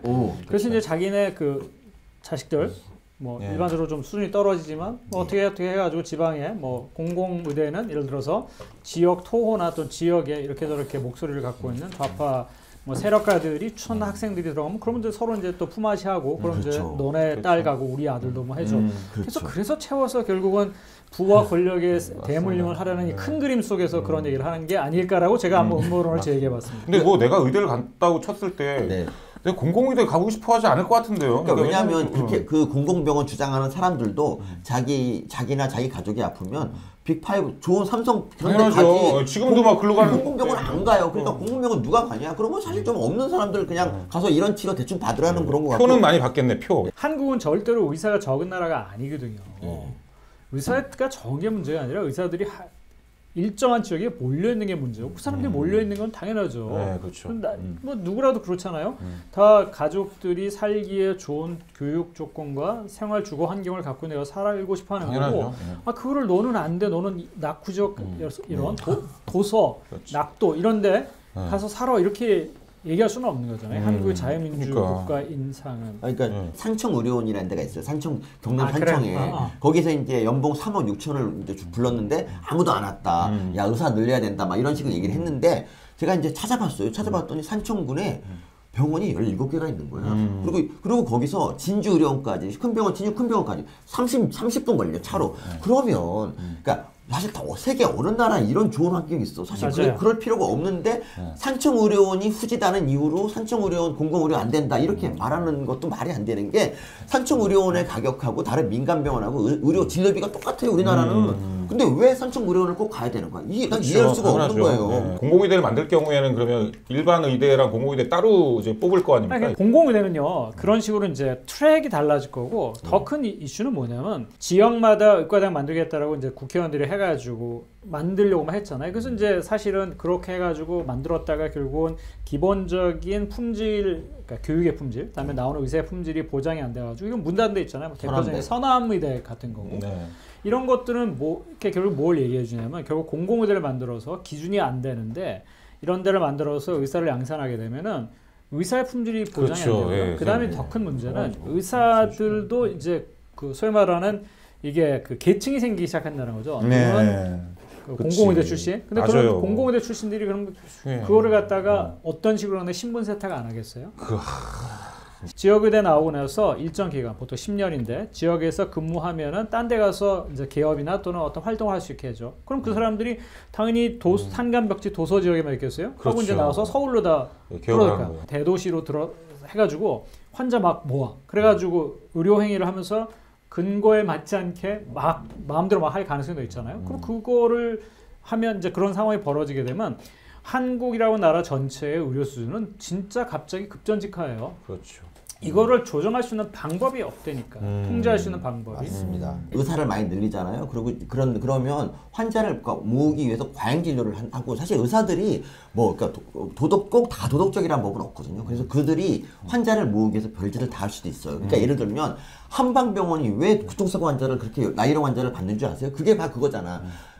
비아그라 홍삼 덕분에 한방 옛날처럼 안 돼. 그러니까 교통사고 환자를 받아서 입원을 1년도 시켜줘요. 그러니까 이게 일반 병원은 그렇게 안 하거든. 자꾸 조건이 안 되니까 나가라 그러는데 여기서 3개월, 1년 입원하면서 교통사고 환자, 지금 나이로 환자가 왜 설치고 조작단이 왜 설치는데 한방병원이 큰 역할을 하고 있는데 거기 의사들도 동참하고 하는 거예요. 그러니까 이건 이 수치는 꼭 나오는 얘기인데 우리가 1년에 국민 1인당 외래 진료를 거의 20회 가까이 받아. 이런 나라가 없어요. 다른 나라는 러시아 같은 데는 병원 찾아가는데 3박 4일 걸려요. 그러니까 그렇게 한번 가야 되는 그런 나라는 우리는 하루에 모두 입원까지 가능하다시피 그런 병원이 거의 천지거든요. 그러니까 네. 전문의 만나기 우리나라처럼 쉬운 나라도 없는데 계속 의사 적다. 이런 거 보고 좀 분노를 하라고. 왜 의사 늘리라고 죄송한데 맨날. 저기 숨 좀 쉬면서 얘기를 좀 해주세요. 마음이 아우. 급해 마음이. 마음이 어떻게 급해. 어떻게 한 번을 안 쉬고 야 아니. 3분을 한 방에 가시냐? 그러니까 아 대단하신. 나 그 생각하고 있었어 지금. 야 대단하다 진짜. 진짜. 그러니까 우리 그러니까 이번에 뭐 언제까지 하실 거예요? 이번에 그거? 그 성일종이라는 이제 국민의힘 의원이 의사 늘려야 되는데 의사를? 의사들의 이기심 때문에 못 늘리고 있다고 얘기를 하고 네. 심지어 그 사람이 한 얘기 그러니까 심지어 우리 정부 이런 얘기도 했어요. 반도체로 우수 인력이 가야 되는데 자꾸 의대 쪽으로 가니까 의대 정원을 늘리지. 그러니까 이것도 정말 말도 안 돼. 그게 제가 아까 교수님 말씀하신 딱 그거죠. 그러니까. 반도체 얘기 안 했어요. 언제 반도체 얘기하죠? 아니 그게 아니라 그렇게 되면 한번 돌려봐. 질이 떨어진다. 품질이 그냥 떨어진다가 이것도 그러니까 여기에도 포함이 된다. 반도체를 살리려고 의사 질을 떨어뜨리고 의사 수입을 떨어뜨리자는 그러니까. 논리를 지금 어떤 정부의 어떤 정치관 너무 펴고 있다니까 지금. 그러니까. 왜 이러고 흥분하지 않습니까? 한마디로 그러면 우리의 미래, 의대 가야 될 인재들을 반도체로 이제 데꿔야 된다 이건가요? 그러기 위해서 의사 수입을 낮춰야 된다는 거지. 그러기 위해서 의대 정원을 늘려야 돼. 근데 그러려면 어떻게 그런 생각을 할 수 얼마 있지? 늘려야 돼? 한 10배 늘려야 돼. 10배. 차라리 네, 그러면 맞습니다. 전 국민의 의사와 만들어 그냥 그러면 되잖아. 의료 접근성이 좋다라는 게 뭐 멀어서 너무 병원이 너무 멀어서 못 간다 이게 아니라 이거 한번 예약을 하면 무슨 뭐 몇 달 후에나 진료를 받을 수 있다 이런 게 이제 접근성이 떨어진다는 그런 진짜 의미 아니에요? 아니요. 그런 우리나라는 예약 그러니까 그렇게 알고 있다 이거지 사람들이. 아니 아산병원에 의사 그런 데 없잖아요. 지금. 아산병원 교수 되게 많고요. 어떤 특정 교수는 몇 개월 걸릴 수 있는데 그 밑에 교수들은 얼마든지 한 달 안에 일주일 안에 다 돼요. 근데 그러니까. 그걸 갖다 꼭 이 사람한테 해야 된다. 맞습니다. 그러면 기다려야지. 제 말이 그 말씀입니다. 예. 너무 우리가 놀랬는데. 아니요. 교수님 많이 놀라셨어요. 네, 안 놀랐습니다. 네, 예. 네, 재미있네요. 그러니까 그리고 건강보험, 그러니까 문재인 케어 같은 경우도 굉장히 잘못된 정책인데 문재인 케어를 지금 윤석열 정부가 이제 이걸 없앤다고 하니까 이제 너무 비정상의 정상화인데 와 거기에 반발이 엄청나더라고요. 그러니까 거기에 대해서 좌파들이 그냥 지금 문재인 케어가 대체 뭐 누구를 얼마나 더 살렸습니까? 그러니까 이런 그 의료보험의 보장성을 강화하려고 하는 것은 정권의 좌우를 떠나가지고 가리지 않고 사실 이전 정부도 계속 그 기조예요, 기본 네. 기조. 다른 거는 다 다른데 요거 하나에서만큼 서로 그 대열을 정비해서 같은 전열에 있어요. 그게 뭐냐면 의료의 보장성을 강화하는 거야. 좋아요. 의료 보장성을 강화하는 거는 우리가 복지사회로 가는 어떤 이제 뭐 나름대로의 어떤 전제 조건일 수 있는데 문제는 그렇게 가기 위해서는 우리가 자기 소득의 60% 70%를 세금으로 낼 의향이 있는 다 하는 거야. 근데 그건 물어보지 않은 상태에서 그냥 기본적으로 받아놓은 걸 갖고 많은 걸 해주겠다고 하니까 그게 문제인 거지. 한국은 일단 돈을 별로 많이 내지 않고 엄청나게 많은 혜택을 볼 수 있는 거잖아요. 미국에 살 때 셋째를 낳을 때 한 2만 불 정도 청구가 됐어요. 저한테 청구된 게 아니라 보험회사에 애 한국에서 낳는데 재형적이 한다고 하더라도 100만 원 이상 내고 나오네. 한국 같은 경우는. 2만 불이면 적어도 지금 보면 얼마나 2만 불이면 지금 2,200만 원 정도 되는 거잖아요. 그러니까 그 보험을 유지하기 위해서 교수님이 한 달에 얼마를 냈을까? 지금 우리나라보다 한 10배 더 내죠. 왜냐하면 이제 그런 경우에는 지금 보통 뭐 한국에서 내는 것보다 훨씬 많이 내죠. 근데 한국은 의료보험이 캡이 없잖아요. 일단 소득에 무조건 비례해서 내도록 하죠. 그러니까 그거는 사실은 뭐 보험이 아니죠. 그거는 뭡니까? 그거는 이제 세금이지. 한국은 이제 준조세지. 그러면 돈을 더 많이 의료보험으로 내는 사람들 그럼 그거에 혜택을 더 주냐? 받느냐? 그건 아니야. 아니야. 그렇죠. 그냥 내야 돼. 내야 되는 거야. 그건 뭐 예외가 없어. 네. 근데 미국 같은 경우는 사실 이제 일단은 자기 소득에 비례해서 내는 게 아니라 자기가 받게 되는 혜택에 따라서 프리미엄, 그러니까 보험료를 내는 거예요. 이 보험이 그런 거죠, 사실은. 원래 보험의 의미는 그거긴 그렇죠. 한데. 근데 물론 이제 한국이 복지국가를 지향하는 측면에서 소득에 비례해서 뭐 보험료를 낼 수 있어요. 근데 그러면은 적어도 나는 뭐 예를 들어서 월 10,000원만 내는데 한 달에 수천만 원 내는 사람들에게 적어도 고마운 생각은 하고 살아야 되는 거잖아요. 근데 한국 그런 게 없지. 당연히 너는 돈을 많이 버니까 많이 내야 된다.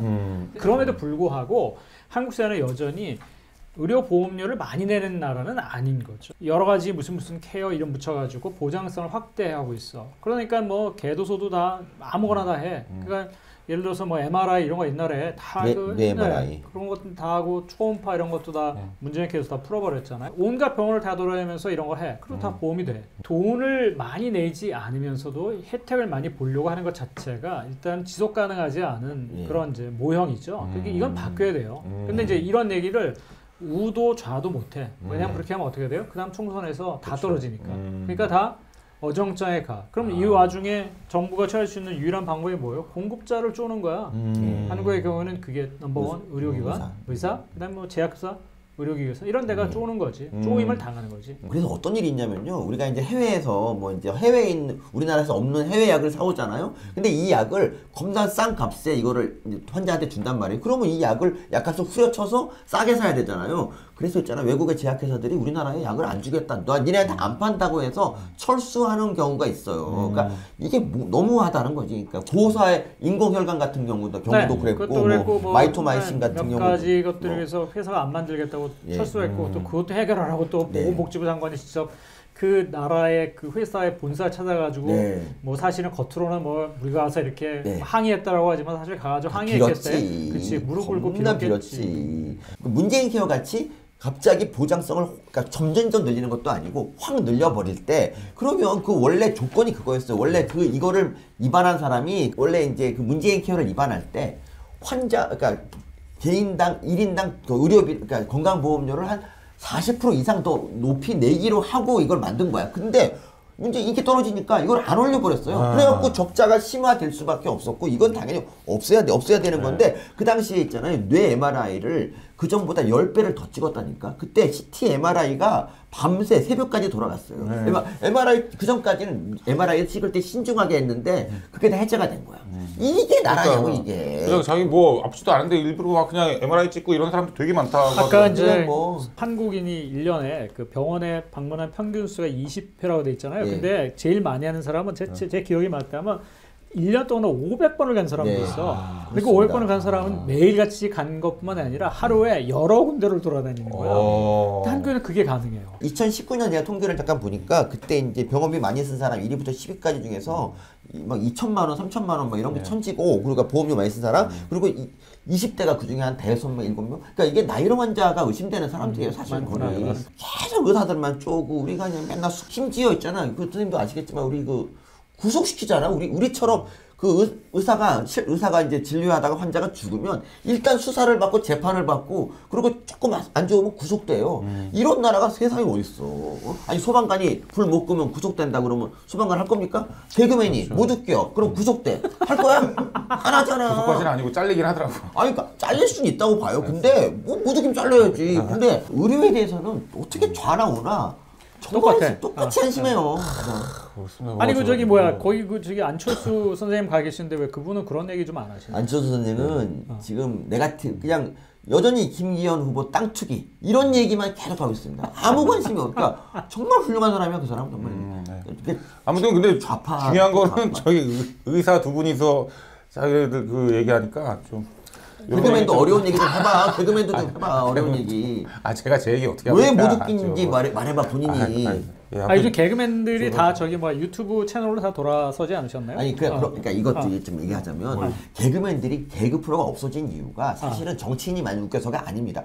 이거는 PC라고 웃길 만한 소재를 모두 다 없애버린 거야. 예를 들면 Political correctness. 이번에 더 글로리가 유행을 하니까 더 칼로리라는 그런 이제 게 나왔어요. 더 SNL. 더 칼로리 겁나 웃기거든. 근데 그게 그 이제 살에다가 삼겹살을 굽는 얘기가 이제 근데 그러니까 피해자한테 2번 죽인다. 이거 불편하다. 이런 게 나오고 여자를 외모를 피하면 외모 피한다. 웃길 게 하나도 없는 거야. 그런 거는 좀 많이 좀 심해지긴 했죠. 사실 뭐 개그라는 코미디라는 게 어떤 보통 쓰는 말보다 오히려 좀 더 과하고 좀 세야 웃길 수가 있는 건데 그걸 막아버리니까 뭐 어렵기는 되게 많이 어려워진 거죠. 옛날에 그 이창훈 같은 경우 신경내나 바보 연기래. 지금 그거 바보 비하라서 그거 못합니다. 웃길 게 하나도 없는 거예요. 좁아지긴 했는데 그것 때문에 내가 못 웃긴다라는 말은 못해요, 사실.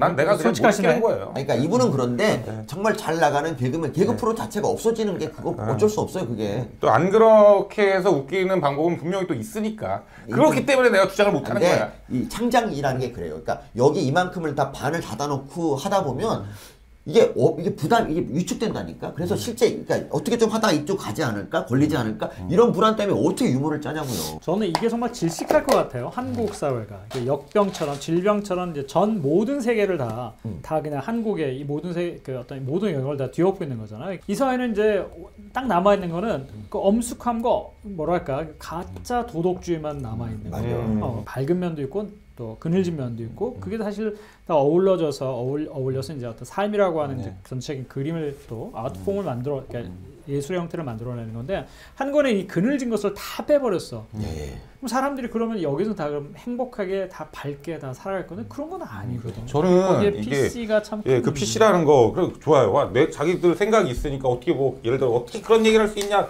여기까지 다 좋다 이거야. 막 가서 뭐 댓글 다 좋다 이거야.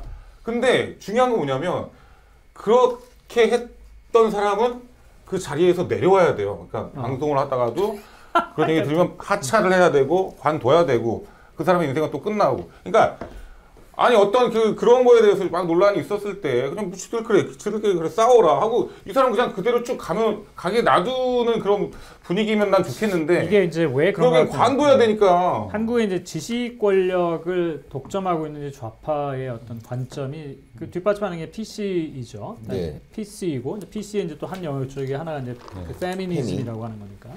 결국 이제 여기에 맞서서 이게 사회 여러 가지 모습 중에 하나이다라고 하는 것을 통렬하게 지적하고 거기에 이제 논리적으로 이론적으로 어떤 근거를 할 수 있는 그러니까 보수 우파의 논리를 뒷받침할 수 있는 이런 이론가들이 많지 않기 때문이 아닌데 우파는 좌파와 달리 사람을 안 키운다 이런 얘기를 하더라고요. 그런 측면 이론가를 나도 거기에 뭐 전적으로 동의하는 그런 우리는 알아서 큰다고 생각하죠. 제가 좀 아까 말씀드린 것도 오해하실 수 있는데 뭐 어떤 개그에 한정돼서 드린 말씀입니다. 저는. 아니 개그 예를 들어서 뭐 아줌마라고 했다고 막 아줌마 부대들이 난리가 나서 또 뭐 이렇게 그래 아줌마도 못 써요? 막 그런 경우가 있었거든요 옛날에. 뭐 이용진 같은 경우는 뭐 딴 얘기인데 문재인 씨라고 했다가 욕 뒤지게 못잖아. 그러니까 그건 또 없어지고 막 뜨면은 안 되는 세상이 되어가고 있는 것 같아요. 그러니까 맞아. 그렇지.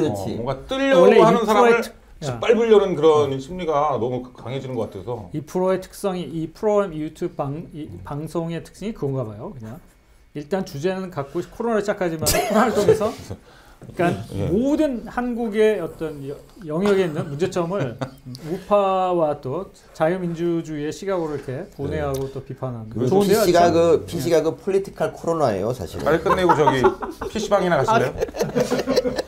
잠깐만. 저기 그 개그 그 코드가 유머 코드가 역시 좀 올드하시네요. 그래서 저는 웃기다는 얘기를 한 적이 없습니다. 아까 그래서 내가 얘기했잖아. 내가 원래 못 웃겨서 저기다. 아니 근데 그렇다고 또 이렇게 자책하실 건 아닙니다. 그렇죠. 자의식은 확실하신데요. 진행을 겁나 잘해. 제 개인기가. 근데 중간에 약간 약간 김용수 느낌인데요. 김수용. 김수용. 죄송합니다. 그분도 좀 약간 좀 자책 개그 하시는 분 아닌가요? 저는 그러니까 자책이라기보다 저는 그냥 현실이라고 해서 팩트를 아까 이렇게 얘기하는데 툭툭 던지시는 그 저기 개그 그 유머 코드를 보니까 좀 올드하시네요. 아니 교수님은 다 좋은데 다 웃어주시고 이렇게 얘기하시고. 아니 그거야 웃음도 여러 가지 종류가 있는 거잖아요. 너털 웃음이라는 것도 있죠. 다시 돌려보세요. 저 되게 후하게 웃었지. 그 순간에 이제 딱 어디 PC를 PC방이나 갑시다 이렇게 화이자의 위력을 좀 많이 보면서 우리나라는 왜 백신을 못 만들까? 그래서 SK 바이오사이언스에서 지금 mRNA 백신을 만들고 그랬잖아요. 그 mRNA가 아니고 이제 그 mRNA 아닙니까? 그 프로테인 서브 유니션. 맞아. 정통적인 방식의 노바백스 같은 거구나. 그게. 그러니까 SK라서 꼭 스카이모라고 붙이더라고요. 근데 그거는 망했죠. 3상 임상 시험까지 했는데 그건 사는 사람이 없어. 맞는 사람이 없어. 성공을 했는데요? 화이자가 있는데 뭐하러 그걸 맞아요. 타이밍도 늦었고 그러니까 이게 국뽕이 큰 문제인 거예요. 트럼프가 여러 가지 잘못이라기보다는 좀 이상한 기행을 저질렀지만은 그분이 그래도 그거 한 건 정말 잘한 것 중에 하나인데 그게 엄청난 기간 짧은 기간 동안에 실패도 좋으니까 백신 개발하라. 그래서 모더나도 지원받았고요. 머크, GSK 이런 이제 빅 파마들이, 그러니까 큰 제약기업들이 다 도움을 받았고요. 파이저는 거기에 참여는 안 했는데 그래도 파이저 백신은 미리 선구매를 미국 정부에서 하느라고 해줬어요. 백신 같은 것들이 성공하기 위해서는 만드는 것도 필요하지만은 만들어졌을 때 그걸 누가 사줘야 되잖아. 그렇죠. 근데 이제 정부가 그거를 갖다 이제 안 사고 안 하니까 일단 맞는 사람이 없어. 그리고 전 세계 파이저 백신, 모더나 백신 있는데 굳이 맞을 필요가 없는 거야. 또 그렇죠. 데이터도 예. 많지도 않고. 네. 검증된 게 있는데. 국뽕이 참, 그러니까 그 당시에도 이제 큰 문제가 됐던 게 K 방역하면서 뭐 백신 자주권을 확보한다. 그런 말 하지 말아야 되거든요. 네. 아니 이스라엘 같은 나라는 뭐 자체적으로 백신 개발하고 무슨 신약 개발해가지고 가장 먼저 했나요? 다 자기네 어떤 외교력으로 이런 것들을 이제 확보하고 했던 거죠. 한국 그런 걸 못하니까 대신 하는 게 이제 이런 백신 주권주의. 치료제도 마찬가지. 아까 잠깐 서정진 그 얘기해야죠. 그 참 셀트리온 그 주주들이 강성입니다. 네, 강성인 거 알아요. 그래서 제가 그 저기 뭐 하여튼 네, 제 책에도 그렇고 뭐 논문에도 그렇고 하여튼 셀트리온 이 문제 있는 것들이 이렇게 저렇게 지적하는 것들이 있는데 근데 어쨌든 간에 그거는 정말 잘못된 것이 뭐냐면 서정진 회장이 그 양반이 이제 그 김어준 씨, 또 김어준이 네네. 거기 나가가지고 얘기했죠. 소위 말하는 역병을 극복하는 거는 치료제 개발이 먼저다 이런 흰 소리를 해대가지고 네, 치료제 개발해서 싸게 자기네들이 외국에 팔겠다. 뭐 이런 네, 얘기 그 했었잖아요. 20년도인가 그 첫해 그 연말에 나가서 한 거 보면 내년이면은 한국은 코로나 청정국이 될 거다 이런 그 예. 말도 안 되는 정말 그것도 이제 결국은 거기에 그 정부가 돈을 태운 가장 큰 이유는 아까도 얘기했지만 문재인 정부가 한 게 없으니까 야 우리가 그 코로나 백신 자주권 또 무슨 코로나 치료제 주권 확보한다. 그 사람들이 거기에 와 했던 거죠. 물론 그 과정을 통해서 이제 어떤 과학 발전을 이루고 나름대로 자체적으로 뭘 개발할 수 있는 능력을 쌓아가는 것까지 뭐라고 할 건 아닌데 그걸 이용해서 정치적인 어떤 이득을 챙기려고 하고 네. 실제 내용은 하나도 없고 그래서 결국 레키로나 같은 경우는 결국 생산 그러니까 지금 뭐 허가도 아마 취소됐거나 그럴 거예요. 생산 중단했고요. SK 백신도 결국 만들어고 허가나 받았는데 안 팔려가지고 결국은 생산 중단. 근데 이럴 수 있잖아요. SK 그러니까 다음에 또 뭔가 오면 SK가 백신을 그때는 좀 뭔가 만들 수 있다. 뭐 이런 희망. 그런 가능성은 있겠죠. 근데 이제 그렇게 하려고 하면은 그 이번에 경험했던 걸 근간으로 그런 기술이 계속적으로 이렇게 잘 보존이 되고 또 연구를 계속 해가지고 네. 이게 다음번 역병이나 또는 유사한 어떤 이제 그 공중보건의 위기가 찾아왔을 때 효율적으로 대처할 수 있는 뭐 경험을 확보한 거다. 그렇게 되면 제가 볼 네. 때는 뭐 그거는 의미가 있을 것 같긴 해요. 근데 문제는 제가 얘기하는 건 SK가 잘못했다는 게 아니라 네. 걔네들은 나름대로 정부를 믿고 해준다고 하니까 그 열심히 개발한 거야. 근데 정부가 딱 하고 나서 보니까 이게 안 되네. 그리고 딱 입 딱 네. 씻어버린 거지. 그러니까 그거는 백신처럼 이제 상황이 어떻게 될지 모르는 상황에서 이 구매라고 하는 것을 보장해주지 않은 상태에서 개발에 들어갔다가 쪽박 차는 거죠. 이렇게. 아니 지금 화이자 다 백신 다 나와 있는데 우리나라 백신을 이렇게 뒤늦게 만드는 게 뭐 이렇게 의미가 있는 건가요? 이렇게 물어본 적이 있었잖아요. 그랬더니 의미가 있다고 그러셨잖아요. 그때. 아니 의미가 있을 수는 있는 게 있어요. 이런 거. 미래가 이제 미래 뭐 미래. 경험사 그러는데 이게 과연 또 그때 되면 또 그렇게 또 만들 수 있을까? 어쨌든 우리가 아직 시기적 그러니까 뭐랄까 속도 같은 거는 화이자는요 의사들 공부하는 의사들 되게 많고 직원이 6만 명, 8만 명인가 뭐 어마어마한 전 세계적으로 회사니까. 많겠죠. 코로나 말고 또 다른 신종 이제 바이러스가 예를 들어서 또 이렇게 네. 출몰을 했어요. 그러면 그러니까 백신을 만드는 어떤 방식은 똑같은 건가요, 그러면? 백신을 만드는 방법 중에 사실 이제 이번 코로나 때문에 한 번도 시도하지 않았던 방법으로 우리가 이제 했죠. 그게 이제 mRNA라고 하는. 그다음에 에스트라제네카 것도 사실은 한 번도 안 해봤던 백신이죠. 그것도 왜냐면 유전 물질을 바이러스 벡터를 써서 사람 몸속에 넣어준 거니까. 전 세계에 뭐 60억 인구가 있다고 치면은 한 30억에서 40억 정도 되는 사람이 몸 안에 한 번 이상씩 다 유전 물질을 집어넣어 봤어요. 네. 이런 전대미문의 그 아주 엄청난 임상 시험을 한 것이 코로나가 아니면 불가능했죠. 백신 mRNA가 이제 들어온다는 것 때문에 백신 음모론이 되게 많았잖아요. 맞아요. 그리고 맞아요. 지금 이제 뭐 네. 그 시청 앞에 천막 보면은 이제 뭐 3만 명이 백신을 죽었다 뭐 이런 뭐 이렇게 하면서 계속 음모론 주장하고 이영미라는 산부인과 의사는 백신 속에 괴 생명체가 있다. 그런 말 해가지고 아 진짜?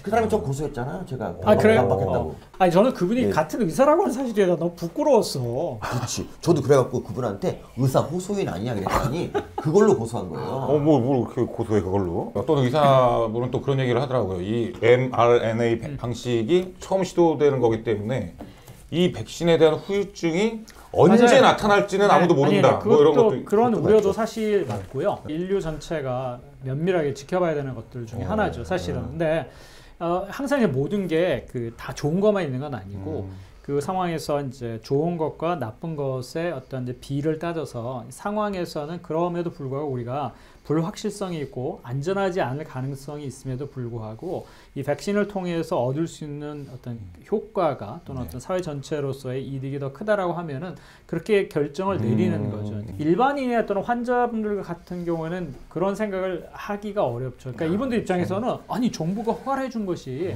그게 이런 문제를 일으키네. 이걸 어떻게 정부가 이런 것들을 이렇게 문제가 되는 것들을 허가해 줄 수 있지 하면서 문제점을 제기할 수도 있지만은 코로나 같이 전혀 준비가 있는 상황에서 불쑥 찾아온 공중보건의 위기 속에서는 뭔가 결정을 내리긴 해야 되는 거죠. 예. 근데 지금 말씀하신 것처럼 앞으로 몇 년이 지난 다음에 이거에 이제 후유 증상이나 이런 것들이 발생하지 않는다는 보장은 현재로서는 없는 거죠. 맞습니다. 후유증에 대한 대비도 철저히 해야겠네요. 면밀하게 생기는 문제점들을 잘 기록하고 보고해야 될 필요성이 있죠. 부작용이라고 딱 인과관계를 이제 우리가 점칠 수 있는 게 아니고요. 그렇지만 어쨌든 백신 접종 후에 생겨난 내가 원하지 않는 나쁜 어떤 의학적인 또 의료적인 문제점을 잘 기록하고 보고할 필요는 있죠. 그게 이제 축적이 되면은 통해서 어떤 것은 확실하게 문제구나 하는 것들을 알게 되는 거고요. 좀 궁금한 건 처음에는 2차까지만 맞으면 된다고 그러더니 6차까지 지금 어느덧 이렇게 왔잖아요. 그거는 왜 그런 거예요? 변이 때문에 그렇죠. 매년 유행하는 바이러스의 그 유전형이 달라지는 것처럼 이 그 코로나의 경우에도 이제 바이러스가 급하게 진화하면서 또 변이된 바이러스가 나왔으면 네. 또 그거에 맞는 네. 백신이 또 나오게 되고 그러는 거군요. 근데 이렇게 코로나처럼 이렇게 변이를 많이 만드는 바이러스를 전 처음 봐가지고 이런 게 그러게요. 그럼 기생충 관점에서 어떻게 생각하시나요? 바이러스도 기생충은 이렇게 그 자- 일관성이 있어요. 아, 애들 그래요? 크게 변하지 않아요. 아. 표충 같은 경우 옛날 거랑 지금 거랑 DNA 똑같거든요. 근데 그는 사람과 이미 그러니까 소위 말하는 심바이오시스, 그러니까 공생관계에 충분히 들어갔기 때문에 사람에게 적응하려고 노력 많이 했고 더 이상 노력을 포기한다 이런 애들인데 착해요. 우리 이제 일부분으로 살아가는 건데 바이러스는 정말 사악해. 숙주를 죽여서는 자기네가 뭘 해낼 수가 없으니까 그래서 이제 점점 시간이 약하게. 지나가면서 이렇게 좀 공생관계로 들어갈 거라고 기대하시나요? 바이러스는 아니에요? 기생충하고 아예 인성이 다르다고 봅니다. 아, 기본적으로 그러니까 나쁜 놈이에요. 기본적으로. 기생충은 좋은 애고 기생충은 왜냐면 있는 듯 없는 듯 그치. 숨어 사는 애들이고 그 바이러스는 아닌 거지. 바이러스는 기본적으로 자기 존재감을 드러내는 거니까. 일단 증상도 일으키고 바이러스 아니 그러니까 기생충도 이렇게 속에 많으면은 또 안 좋은 거잖아. 그러니까 많으면 어쩔 수 없이 그게 이제 내 거 다 뺏어 먹잖아. 인구 과밀 지역에 문제가 일어나잖아. 근데 그 사람 탓입니까 그게? 간만에 코로나 전문가를 모셔. 아니, 코로나 전문가는 아니지만 코로나에 관련된 일반적인 내용을 코로나에 대해서 그래서- 궁금했던 거 네, 무엇을 그렇습니다. 그냥 예, 뭐 당장은 안 궁금해하실지도 몰라 하지만 계속 지속적으로 찾아보게 되는 그런 그렇습니다. 네, 내용이었다고 생각을 합니다. 네, 오늘 이영기 교수님과 함께했습니다. 네. 후기 미니 시사. 유랑 정말 감사합니다. 좋습니다.